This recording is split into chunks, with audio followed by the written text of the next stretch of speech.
Now, let me go over the employer-sponsored retirement vehicles. They're commonly known as the 401k, but depending on where you work, it might be called something else. And this is where the confusion comes in with a lot of people. Is the 403b the same as the 401k? How is the TSP different from the 401k? A lot of people confuse the 401k and IRA thinking that they're the same thing when they're not. And despite what people say on social media about the 401k, it is not a scam, and it is a great way to build your wealth, either tax-free or tax-deferred. So let me do a better explanation than your HR did during your orientation day. So if you work in the private sector, you should have a retirement plan offered to you, or what's called a 401k. If you don't have a 401k or any sort of employer-sponsored retirement plan, then the other option is really just an IRA. An employer without a retirement plan is not really worth working for, in my honest opinion. And if you have a 401k working in the private sector, it's not very common to have a private pension fund anymore. But if you do have one, just make sure to find out how much you could get out of your pension plan. You may even have a cash option to roll that over to your retirement account if you decide to leave the job early. So a 401k is typically offered by a private sector employer. And if you have a 403b, you're most likely someone working in a nonprofit organization like a public school, ministry, hospital, or charity. And you're most likely going to have some type of pension plan from the school or university you're teaching or the hospital you're working in. And this is something else your employer might offer, and that's the non-governmental 457 plan. So you could be contributing to both 403b and 457b at the same time. You could essentially double your retirement contributions if you're in a high income bracket. So be sure to check with your employer to find out if you're eligible to open a non-governmental 457 plan. So a 403b is typically offered by a nonprofit organization. And if you're a state or local government employee, you could have a public employee retirement system, or what's called PERS, with the state government you work for. So for example, if you're in California, it's called CalPERS, or California Public Employee Retirement System. If you're in Nevada, it's called NVPERS, or Nevada Public Employee Retirement System. This is pretty common for police officers, firefighters, and other civil servants working directly for the state and local government. And depending on your employer, you could have the option to open a governmental 457b plan, which is in addition to the state or local pension fund that you're going to be eligible to collect. And this is a good time for you to review your pension plan with your government employer.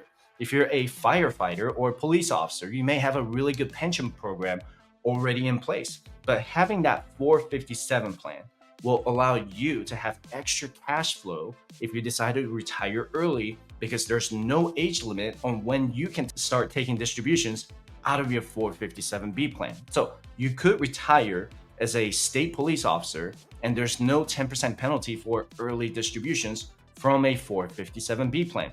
And if you have a TSP, there are two separate pension programs. One is for the military who retire from the military, and the other one is for the Federal Employee Retirement System, or a Federal Employee Pension. The military LRS, Legacy Retirement System, and a Blended Retirement System, or BRS.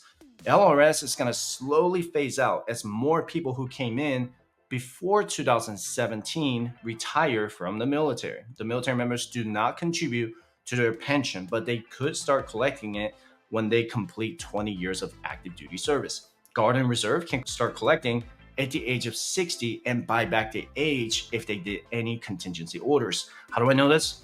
I'm an Air Force veteran. And the Federal Employee Retirement System, or FERS, is where federal civilian employees actually have to contribute to their pension in after-tax dollars. Their rules are much different, and I'll talk about it in a separate video. And if you're a civilian employee to the federal government, or a member of the armed forces like the Air Force, Space Force, Coast Guard, Navy, Marines, or Army, then you're gonna have what's called a Thrift Savings Plan, or TSP. It should just be Thrift Savings Plan. It works just like the 401k, but it is by far the cheapest 401k plan available out there. But the TSP is only available for military members and federal government employees. If you're both, you could have 2 separate TSP accounts. So what do you think is better? Investing $500 a month, making 10% return, or investing $1,000 a month, making a 7% return on investment? You can't figure out how much you can invest without a budget. There's no way around it. I personally tested out the budgeting app called YNAB, and it's not just an app that can track your income and expenses, but it can even help you create a plan to pay down your student loans, car loans, personal loans, or credit cards a lot faster. So if you're ready to change your life by getting out of the paycheck to paycheck cycle, you can get a free trial without any credit card information by using the link in the description below. Let me give you the breakdown here. Your personal contribution, or what's called an employee contribution, is limited to $23,000 for the year 2024. So this is between January 1st, 2024 and December 31st, 2024. Once 2025 hits, you can't go back to 2024 to try to max that year out. And if you're over the age of 50, you have what's called a catch-up contribution in the amount of $7,500. This will also increase based on inflation, but it doesn't happen very often.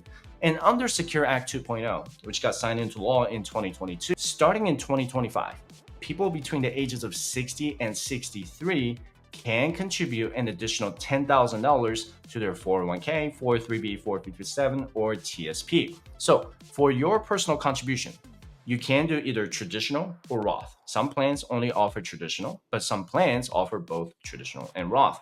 Traditional means you're reducing your taxable income now, but you'll end up paying taxes later when you start taking distributions. If you choose Roth now, then you're going to pay taxes now, and you won't pay taxes when you take distributions in retirement. What's right for you will depend on your marginal tax rate, your personal preference, and your entire financial situation. And also starting in 2026, if your income is over $145,000, the catch-up portion of your contribution for either $7,500 or $10,000 has to go into the after-tax or Roth account if your income is over $145,000.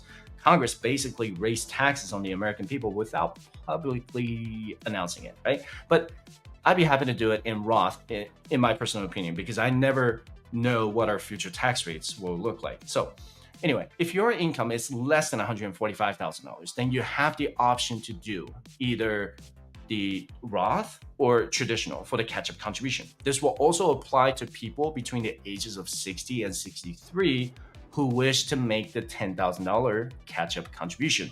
And if you're curious about which retirement account to prioritize first, I always tell people to prioritize their employer match, Roth, and then tax deferred in that order. You should never miss out on the free money from your employer unless you don't have enough money right now to pay down your debt or put food on the table.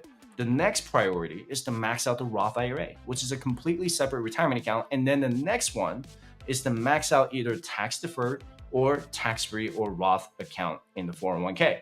Remember the rule of 55. If you have a 403b, TSP, or 401k, you can start taking distributions from your 401k or other 401k type plans if you retire in the same year you turn 55 years old. You can't do that with your IRA.